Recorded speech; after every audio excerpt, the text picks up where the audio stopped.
Namaste. At the age of 39, I am sitting in my bonus room in my home in Auburn, looking outside the window. It's a bright day, summertime. At this moment of my life, I had a substance-induced manic episode from doing too much cocaine. I was drinking too much. I was in gambling debt and I was about to file for bankruptcy. I was gonna lose my home, my career as a medical doctor. But the worst thing about it is that I hated myself. I didn't like myself. I didn't like the way I spoke to other people. I didn't like the way I spoke to myself. I did not have any empathy for myself, and I did not love myself, and I didn't believe in myself. What this led me to do was to fix my thoughts, overcome my emotions, try to find ways to deal with things. But that didn't work because I did not feel good, because I tried to overcome my thoughts. I tried to be strong. I talked to people who were complaining. I talked to people who had a victim mindset. I didn't talk to people who were looking for solutions. What happens is that I go to rehab for 3 months. I'm off of work for 3 months. I slowly start seeing patients again. I thank everybody that helped me along this journey. And then after that, I go to AA, Alcoholics Anonymous, Narcotics Anonymous, mindfulness-based cognitive therapy, dialectical behavioral therapy, eye movement desensitization reprocessing therapy, rational emotive behavioral therapy. I get a certification in mindfulness-based stress reduction. I lose weight, I put on muscle, but this is not what made me successful.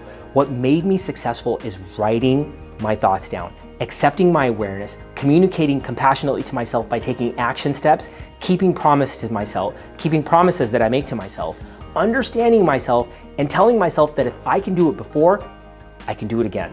If I passed med school and became a doctor, I can become sober. If I went into the gym and lifted weights, I can do it again.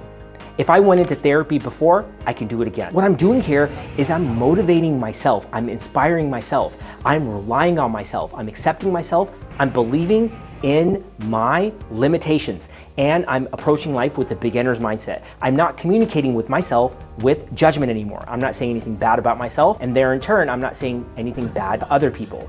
I fear less. I'm not fearless. I accept and honor fear now. With all of this said, all the bonuses, I started speaking, people asked me to coach them, and then I developed a process called Mind Hygiene, which is an evidence-based writing technique that you can do by yourself. You don't need me, a coach, a therapist.